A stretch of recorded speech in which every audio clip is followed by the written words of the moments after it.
The courtroom is silent, but the tension feels loud enough to shake the walls. One family, once united on television, now sits divided under oath, knowing that today isn't about fame anymore. It's about truth, betrayal, and who finally pays the price. And the most shocking testimony hasn't even started yet. If you want the full story behind how love turned into lawsuits, make sure you stay with me and drop your thoughts in the comments, because by the end, you'll have a question you can't ignore. Kody Brown sits at the defense table, his jaw tight, fingers locked together like he's holding back a storm. Across the room, Christine avoids looking at him, her posture calm, but her eyes heavy with years of unsaid words. Janelle stares straight ahead, steady, prepared. Meri looks small, almost forgotten, while Robyn clutches a tissue, already emotional, already bracing herself. This isn't reality TV anymore. This is real life catching up. The judge enters, and the sound of the gavel snaps everyone into the same moment. The case is called a civil courtroom battle involving finances, emotional harm, and years of alleged manipulation inside a plural marriage that the public thought they understood. The air smells faintly of old paper and coffee, and the fluorescent lights cast a harsh glow that makes every expression impossible to hide. A narrator's voice softens as we rewind. Years ago, this family sold a dream. A man with 4 wives, many children, and one promise: that love multiplied, not divided. Cameras followed birthdays, weddings, tears, laughter. But behind closed doors, cracks were forming. Small at first, a missed anniversary, a decision made without discussion, a rule enforced for one wife, but ignored for another. Christine remembers the first time she felt invisible. She's on the stand now, hands folded, voice steady but trembling underneath. She talks about nights spent alone while Kody was elsewhere, about being told her needs were drama, about smiling for the camera while breaking in private. The courtroom listens. Even Kody shifts in his seat. Robyn wipes her eyes before anyone even looks at her. She says she never wanted this, that she only wanted peace. But when the attorney asks why most financial decisions went through her household, her breathing changes. The pause is long, too long. Janelle's testimony hits differently. It's calm, precise. She speaks about money, shared accounts, land purchases, promises made, and quietly rewritten. She explains how trust was replaced with control, how asking questions suddenly meant disloyalty. The judge leans forward. This is no longer emotional. This is measurable. And right here is where everything you thought you knew about this family begins to shift. Kody finally speaks. His voice is loud, defensive, familiar to anyone who's watched the show. He says he was trying to lead. That pressure broke him. That the wives chose their paths. But when confronted with old footage and contracts, his confidence cracks. His tone changes. The courtroom feels it. Meri's moment is quiet, but devastating. She talks about loyalty without reward. Years of waiting, of hoping, of being legally tied, but emotionally abandoned. Her voice doesn't rise, it sinks, pulling the room with it. Robyn is called back. This time, the questions are sharper. Did she influence Kody's decisions? Did she benefit more than the others? Her tears fall faster now. She says she was protecting her children. But protection, the attorney suggests, can still cause harm. Stay with this moment, because the next revelation doesn't come from anger. It comes from silence. The judge calls for a recess. The family stands, scattered, no longer one unit. Kody looks around, as if searching for support, but finds only distance. Christine exhales, like she's been holding her breath for a decade. Janelle closes her eyes for just a second. Robyn stares at the floor. Meri walks out alone, and as the courtroom doors close behind them, one question hangs heavier than any accusation so far. What happens when the story you sold the world finally turns around and puts you on trial? The answer is coming next, and not everyone will survive it the same way. The courtroom doors close behind the family after recess, and when everyone returns to their seats, the energy has changed. Heavier, sharper, like something dangerous is about to surface. The judge calls the room to order, and this time the questions don't circle gently around feelings or misunderstandings. They cut straight into the years nobody wanted to talk about. The attorney begins by pulling up old financial records on a large screen, and suddenly the past is no longer a memory. It's numbers, dates, signatures. Janelle's name appears again and again, next to joint accounts that slowly drained, while new accounts quietly formed elsewhere. Kody shifts, crosses his arms, then uncrosses them, his confidence leaking with every slide. Christine watches closely now, her earlier calm replaced by a focused intensity, like someone finally hearing proof of what they always felt, but could never explain. The attorney asks when the land purchase was decided, and Kody answers quickly, too quickly, saying it was a family choice. Then the question comes: why were 3 wives not present when the final documents were signed? The silence stretches. Robyn's breathing becomes audible. Kody says he doesn't remember. The attorney nods, almost kindly, and introduces a time-stamped message where Kody clearly states he and Robyn handled it already. The room reacts. A quiet gasp, a shifting of bodies, the unmistakable sound of truth landing hard. Christine closes her eyes for a second, not in surprise, but in confirmation.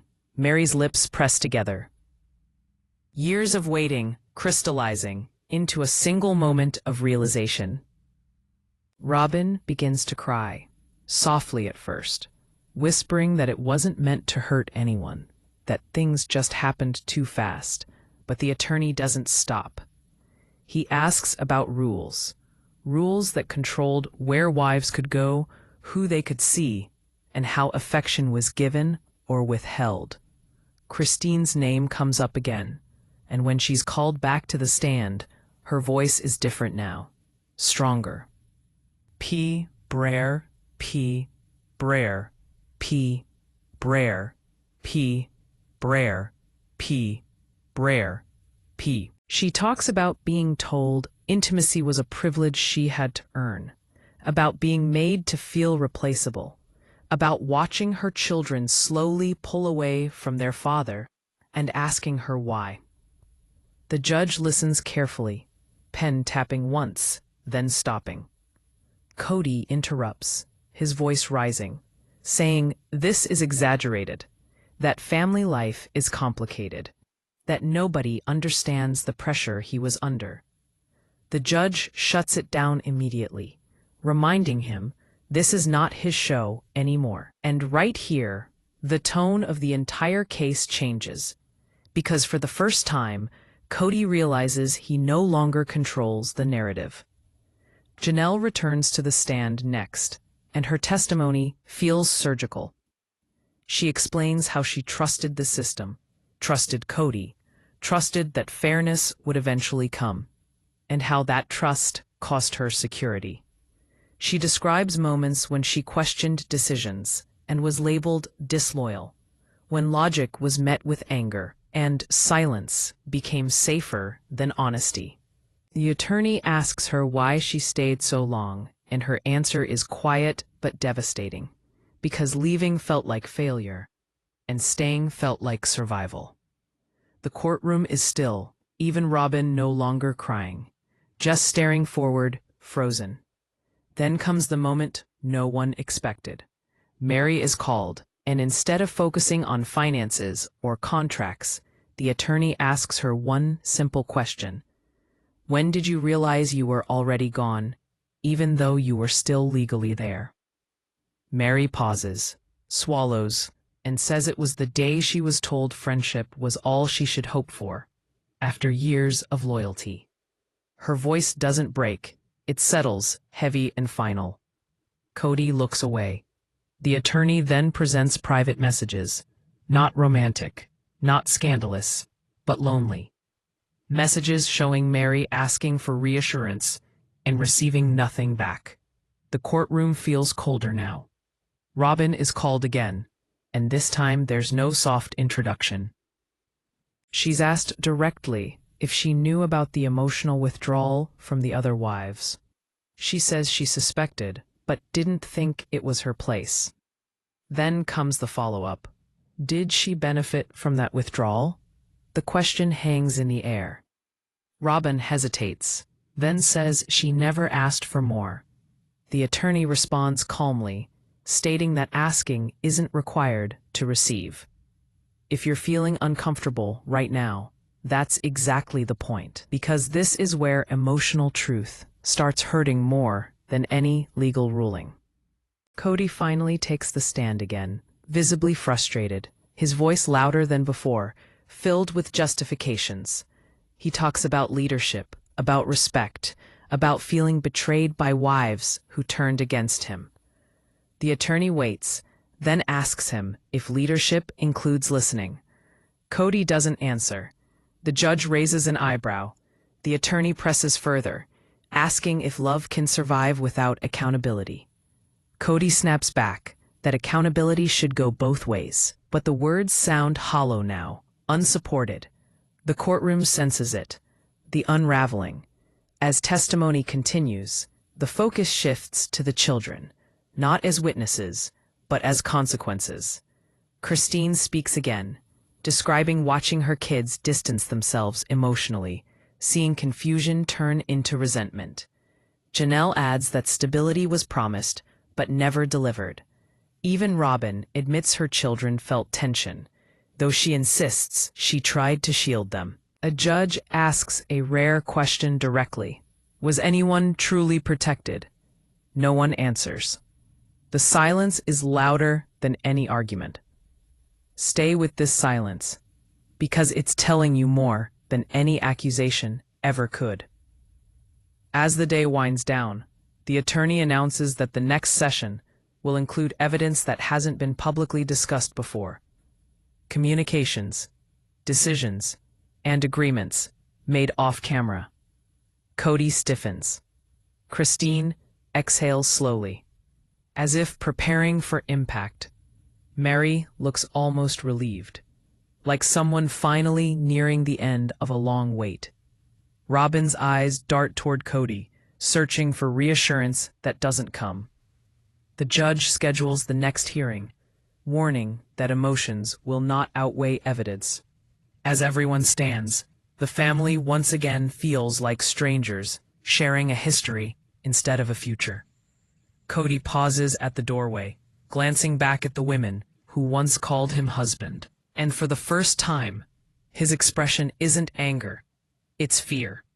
Because whatever comes next won't be about feelings, or loyalty, or even love. It will be about responsibility. And the evidence, waiting to be revealed next, could change everything they thought they could still protect. The next morning, the courtroom feels colder, quieter, as if even the walls know what's coming. And when the judge takes the bench, there's no small talk, no easing in. Today is about evidence that was never meant to be seen. The attorney stands and explains that much of what the public watched for years was carefully framed. But behind the scenes, decisions were being made that changed lives permanently. A screen lights up again, this time showing timelines, private emails, and recorded statements. And the first message displayed is one where Kody writes about needing obedience, not debate, a phrase that sends a visible ripple through the room. Christine's shoulders tense. Janelle exhales slowly.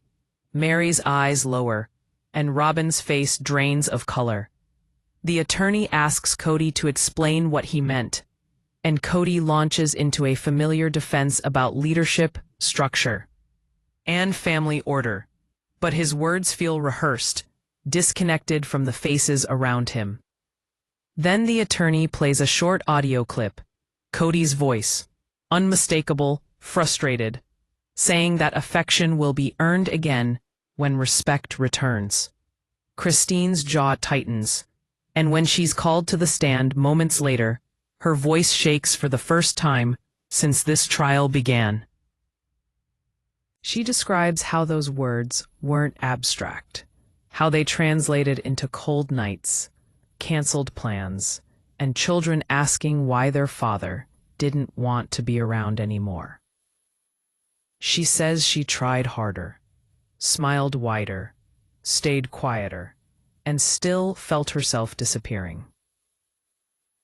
Listen closely here, because this is the moment where emotional damage becomes impossible to deny.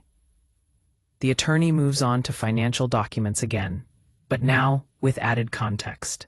Private notes where Janelle warned that the land arrangement would leave some wives exposed. Janelle explains how she raised concerns calmly, logically, and how each time she did, she was accused of being negative or unsupportive. She tells the court that she watched her independence shrink, while promises grew larger and emptier. Kody interrupts, claiming she agreed to everything, and the attorney calmly presents a message from Janelle, saying, "I don't feel safe with this plan, but I feel pressured to go along." The room is silent. Even Kody doesn't argue this time. Meri's testimony follows, and it's quieter, but somehow heavier. She speaks about isolation inside a crowded family, about being legally bound but emotionally excluded, about being told patience was her virtue while others moved forward. She describes birthdays spent alone, anniversaries forgotten, and the slow realization that loyalty didn't guarantee love. When asked why she stayed, she answers honestly, because hope can be more powerful than dignity when you've invested your whole life into something. Robyn is called next, and her demeanor is different today, less fragile, more defensive. She says she never intended to replace anyone, never wanted to be the favorite. But when the attorney asks if she ever questioned why she received more time, more resources, more emotional presence, she hesitates. The hesitation is long enough to say everything. The attorney then introduces messages where Robyn acknowledges tension but suggests waiting it out rather than addressing it directly. Christine looks at her for the first time, really looks, and there's no anger there anymore, just clarity. If you feel the shift happening right now, it's because the story is no longer about villains and victims, but about choices and consequences.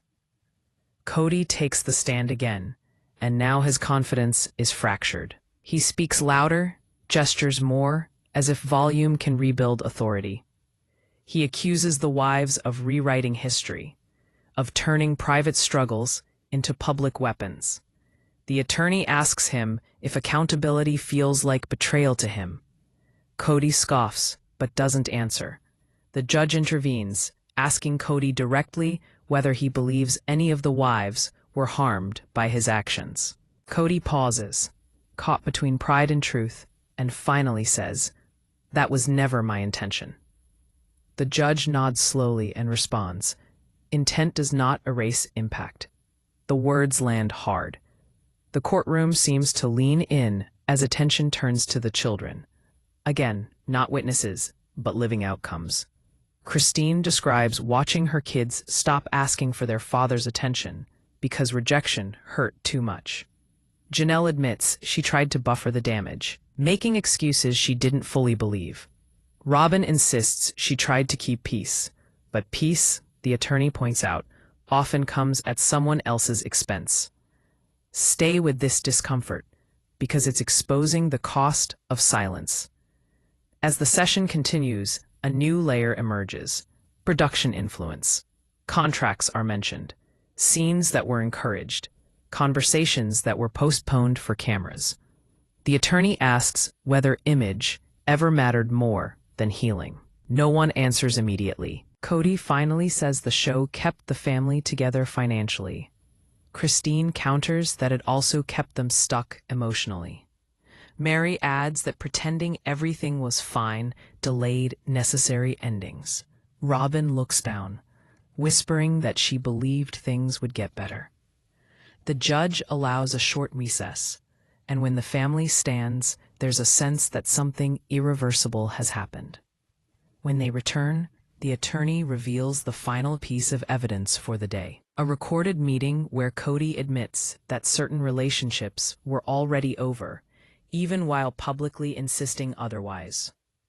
Christine's breath catches. Janelle closes her eyes. Meri's face goes still, like someone hearing a truth they already mourned. Kody tries to explain it away, saying he was venting, but the damage is done. The judge announces that the next session will focus on accountability and potential outcomes, legal and personal.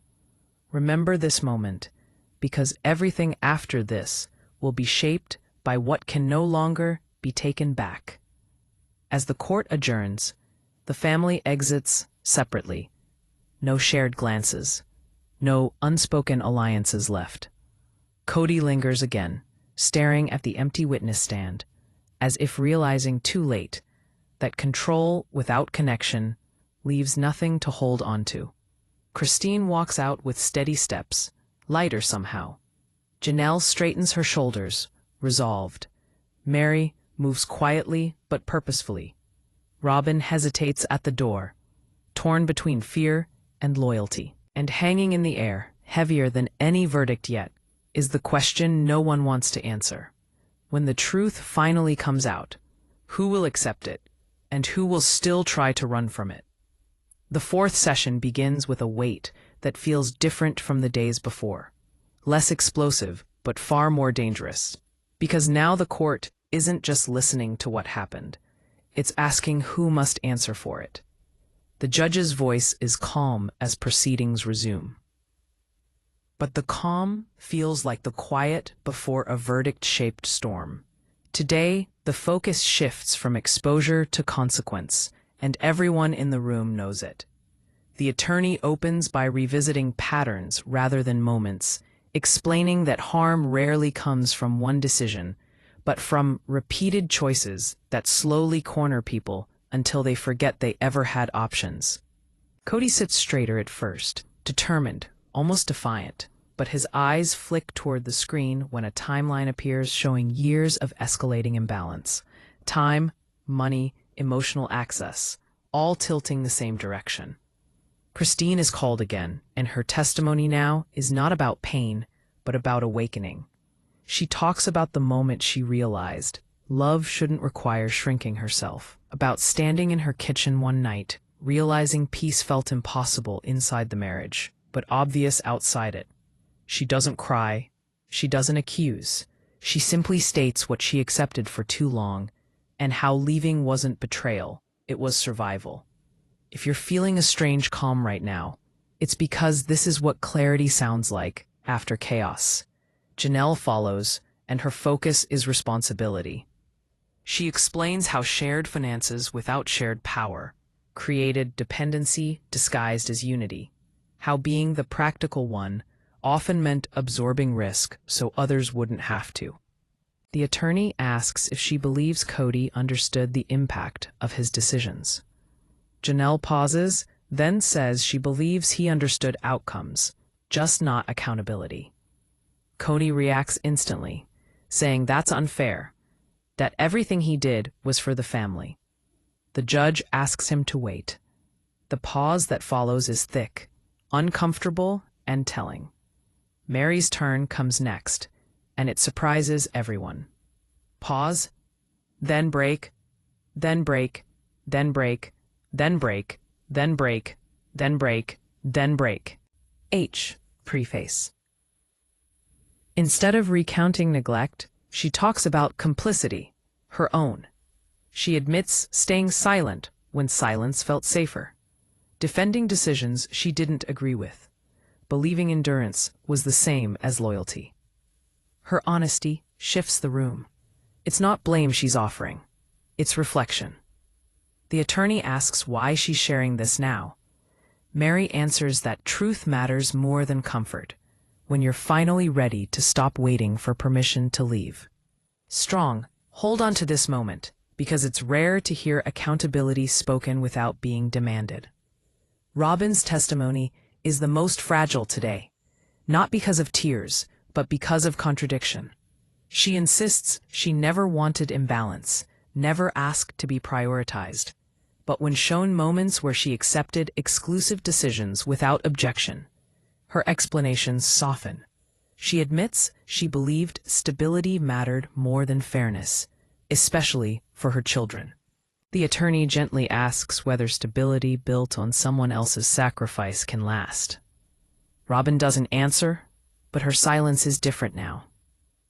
Not defensive, but uncertain.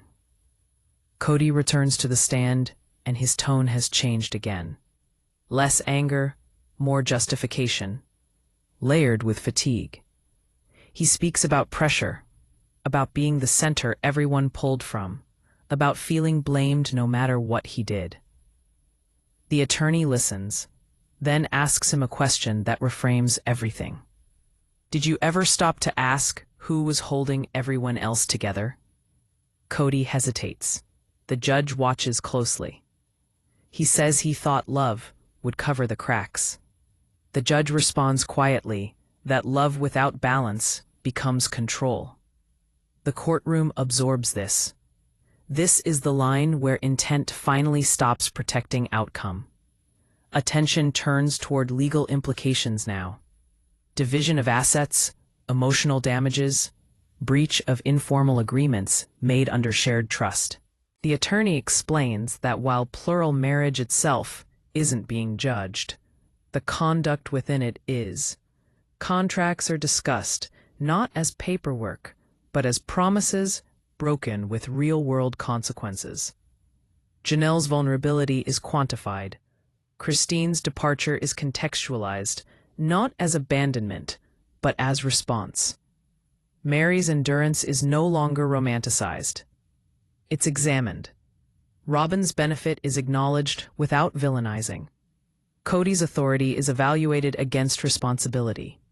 The judge asks pointed questions, clarifying where expectations were implied and where they were enforced. No one interrupts now. Everyone listens. Stay right here, because this is where the story stops being emotional and starts becoming irreversible. As afternoon light filters through the courtroom windows, the energy shifts again.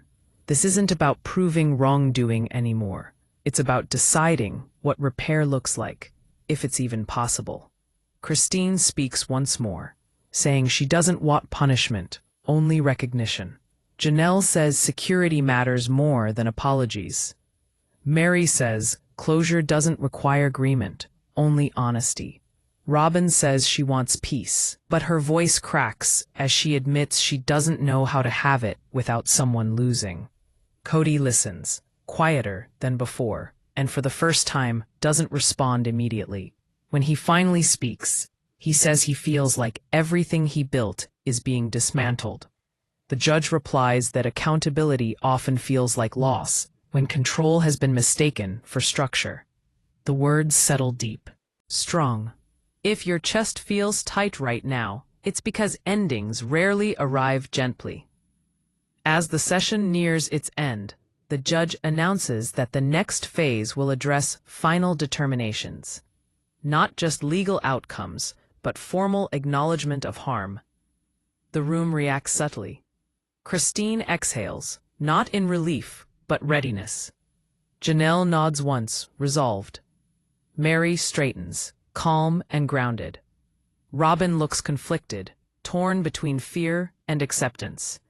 Kody stares ahead, expression unreadable, as if realizing too late that leadership without listening leaves you standing alone when the noise stops. The gavel strikes, and as everyone rises, there's no dramatic confrontation, no shouted words, just the heavy understanding that whatever comes next will define not who was right, but who is willing to live with the truth. And lingering beneath it all is the quiet, unavoidable question: when accountability finally arrives, will it heal, or will it only reveal how deep the damage truly goes? The fifth session opens with a stillness that feels final, like the last deep breath before a storm decides where it will land. And when the judge takes the bench, no one shifts, no one whispers, because this is the day consequences stop being theoretical. The attorney begins by reminding the court that accountability is not about punishment, but acknowledgement. Yet the tension suggests everyone understands that acknowledgement alone can dismantle entire identities. Kody sits with his hands flat on the table now, no clenched fists, no restless movement, as if he's already bracing for impact. Christine looks composed, not cold, but settled, like someone who has already mourned what's about to be buried. Janelle's expression is focused, practical even now, while Meri seems almost serene, the way people do when uncertainty finally gives way to truth. Robyn appears smaller today, shoulders drawn inward, eyes darting between Kody and the judge, as though trying to calculate which version of loyalty still makes sense. The attorney calls the session to order by revisiting the core question, not whether harm occurred. Christine is asked about the final conversation she had with Kody before emotionally checking out, and her voice is steady as she describes asking for partnership and receiving conditions instead. She explains that love started feeling like a performance review, always pending approval, never secure. Pause here for a second, because this is where many people realize they've mistaken endurance for devotion. Janelle is asked to explain the long-term impact of financial imbalance, and she breaks it down simply, painfully. How shared resources without shared decision-making create dependence, how dependence erodes dignity, and how dignity, once lost, doesn't return easily. The attorney asks Kody if he disputes this characterization.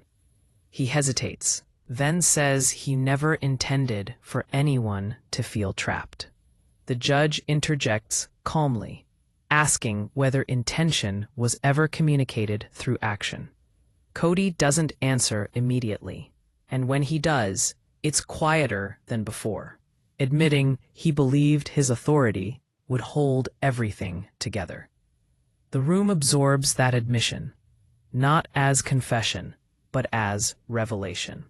Meri's testimony shifts the emotional tone again. She's asked what accountability would look like for her, and she answers that it's not apology or restitution. It's honesty without deflection. She says she doesn't want to be remembered as patient or loyal anymore, but as someone who finally chose herself. Robyn's turn is the most fragile yet. She speaks about fear, fear of instability, fear of conflict, fear of losing what felt safe, and admits that fear sometimes kept her silent when she should have spoken up. The attorney asks if she recognizes that silence can still cause harm. Robyn nods, tears finally falling, not theatrically, but with resignation. If your heart feels heavy right now, it's because accountability often arrives hand in hand with regret. Pray. Kody returns to the stand for what everyone senses may be his final testimony. He looks older today, stripped of the performative confidence that once filled screens. He speaks about pressure, about trying to be everything to everyone, about feeling overwhelmed by expectation. The attorney listens, then asks a question that reframes everything. Did you ever consider stepping back instead of tightening control? Kody swallows hard. He admits he equated leadership with authority, not collaboration. The judge leans forward slightly, asking if he understands now that authority without consent breeds resentment. Kody nods once. It's small, but it's the first unqualified acknowledgement the courtroom has seen. Attention shifts toward remedies. The attorney outlines proposed outcomes: fair division of assets, recognition of emotional harm, and formal acknowledgement of responsibility. Christine speaks briefly, saying recognition matters more than resolution. Janelle emphasizes stability moving forward. Meri asks only that the truth be stated plainly, without spin. Robyn whispers that she hopes healing is still possible, though her voice betrays uncertainty. Kody listens, silent, absorbing the weight of 4 separate realities that once revolved around him. Stay with this moment, because this is where stories stop being rewritten and start being accepted. The judge addresses the court with deliberate care, summarizing not just evidence, but patterns: how imbalance grew unchecked, how communication broke down, how silence enabled harm. The judge clarifies that while no one is being labeled a villain, responsibility must still be assigned. The courtroom feels suspended in time as the judge states that the court recognizes emotional and financial harm caused by prolonged imbalance of power and failure to address concerns when raised. The words are formal, but their impact is deeply personal. Christine exhales, not smiling, not crying, just releasing. Janelle nods slightly, as if a long equation has finally resolved. Meri closes her eyes briefly, then opens them with clarity. Robyn looks conflicted, relief tangled with grief. Kody stares ahead, expression hollow, processing the reality that acknowledgement feels nothing like vindication. Notice how quiet it is now. That's what truth sounds like when no one argues with it anymore. As the judge outlines next steps to be finalized in the following session, there's no dramatic reaction, no outbursts, no tears meant for cameras. Just the slow, collective understanding that this chapter is ending whether anyone is ready or not.